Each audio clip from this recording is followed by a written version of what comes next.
unwritten rule. Because the moment you react, you are going against certain principles. Like what in fact, in Pennsylvania, I wrote, in America, I wrote an article on choice architecture. And the theories he's talking about is exactly part of it. But let me come to my area. Now, there is nowhere in this world, in the domain of theory of knowledge, nowhere that Islamic knowledge can be challenged because of the anchorage.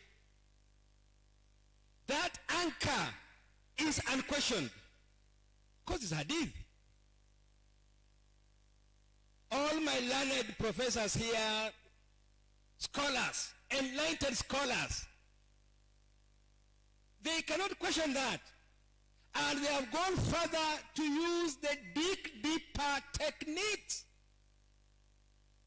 And this what we have come up with. When we talk about, so there's nobody who can question that.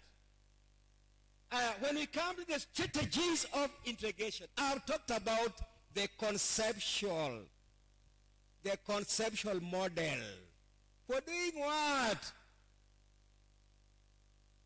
Integrating is a model.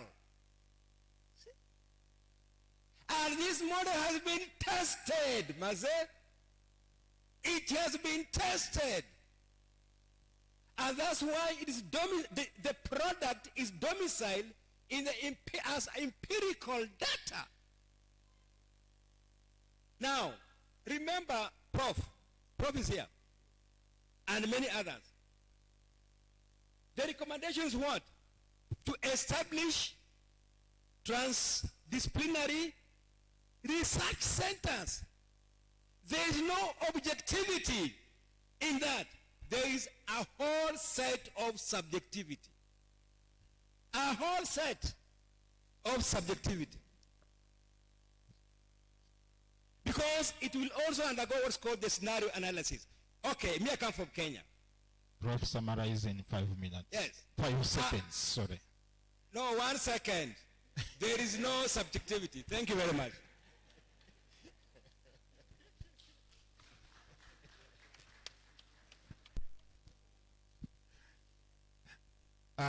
Before I thank the presenters, there are people online. One of them asked a question which goes to the first presenter, Dr. Abdul Somad, when he used an analogy of a dog. And one presenter who is online referred to the ayah of the Quran, which is in Surah Al-A'raf, about the dog, that is, if you chase it away, it will paint. If you leave it, it will do the same.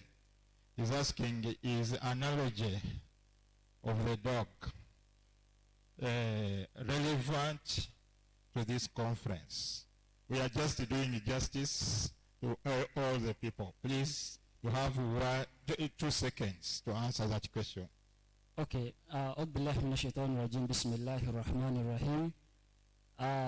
The question is, why did I use the analogy of the dog in IOK?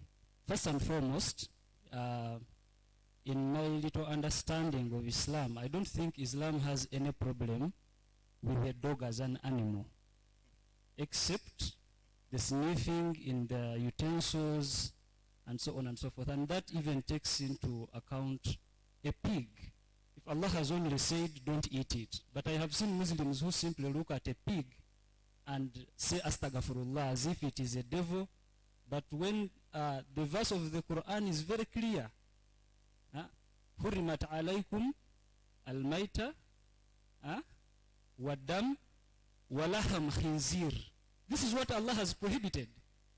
So meaning a pig is as good as a cow. The only difference is that you cannot eat its meat. But because of that, some Muslims go in extremes. So I did not bring the analogy of the dog because it sniffed anywhere or anything, or Islam is against it. That's all I can say about it. And secondly, I brought it in a context of an experiment. It was not just about a dog, it was a scientific experiment that later on led to a psychological concept. Thank you so much. Thank you very much. Yeah. Professor wants we are going to wind up Professor wants to with this professor. Professor wants to add.